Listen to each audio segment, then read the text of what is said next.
انسان تھوڑی دیر کے لیے اگر تھوڑی دیر کے لیے غور کرے تو بڑے بڑے جانور انسان سے بڑے طاقتور ہیں، لیکن اللہ نے ان کی نکیل انسان کے ہاتھ میں تھما دی۔ اتنا بڑا جہاز ہے، ٹنوں وزن لے کے چل رہا ہے، انسان کے بس کی بات نہیں کہ وہ کئی لوگ لگ کے بھی اس کو اٹھا سکیں، لیکن اللہ نے اس کے قبضہ و اختیار میں کر دیا ہے۔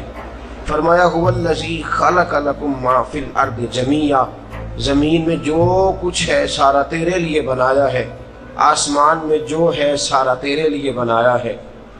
وما خلقت الجن والانس الا لیعبدون، فرمایا کل کائنات میں نے تیرے لیے بنائی ہے اور تجھے میں نے اپنی عبادت کے لیے پیدا فرمایا ہے۔ تو جنوں اور انسانوں کو اللہ نے اپنی عبادت کے لیے تخلیق فرمایا۔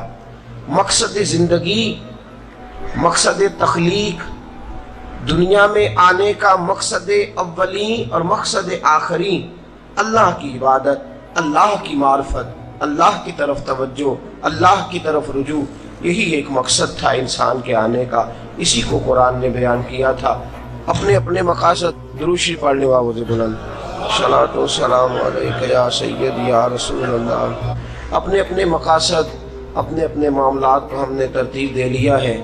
صبح سے شام تک کے معاملات سارے کے سارے ہمارے ذاتی، نجی اور ہمارے اپنے بنائے ہوئے مقاصد کے تحت گزر رہے ہیں، حالانکہ رب کریم نے فرمایا کہ انسان میں نے تجھے اپنی عبادت کے لیے بنایا ہے، اپنے لیے تجھے بنایا ہے، تو میری بارگاہ میں سجدہ ریز ہو، تو میری بارگاہ کی طرف توجہ کرے، تو میرے لیے تسبیح پڑھے، تو تحلیل کے جملے بولے، تو تکبیر کہے، تو میرے محبوب پہ نازل ہونے والے قرآن کی تلاوت کرے۔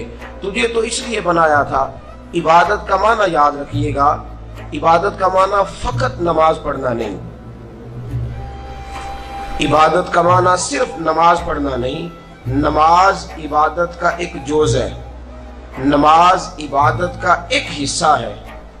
عبادت نماز پڑھنے کا نام نہیں، عبادت روزہ رکھنے کا نام نہیں، عبادت صرف اور صرف حج کرنے کا نام نہیں، فقط ذکر فکر کرنا عبادت نہیں، بلکہ اللہ کا حکم ماننے کا نام عبادت ہے۔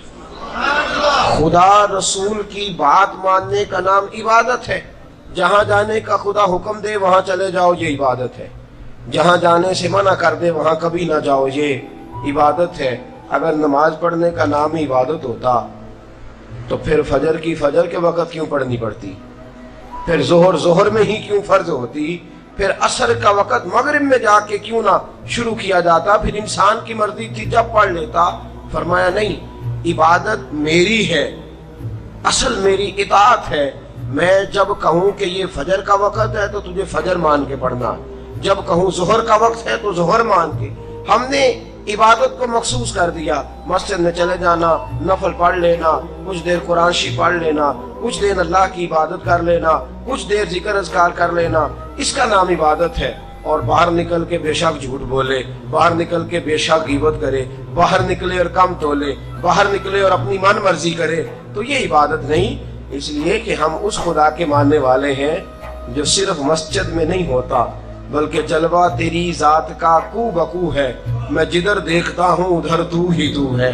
ہمارا خدا صرف مسجد میں نہیں ہے، اللہ ہر جگہ ہے۔ جے میں تینوں اندر جانا پھر مقید جانا، جے میں تینوں باہر سمجھا اندر کون سمانا، اندر بھی تو ہے باہر بھی تو ہے، وچ بلا کون نمانا۔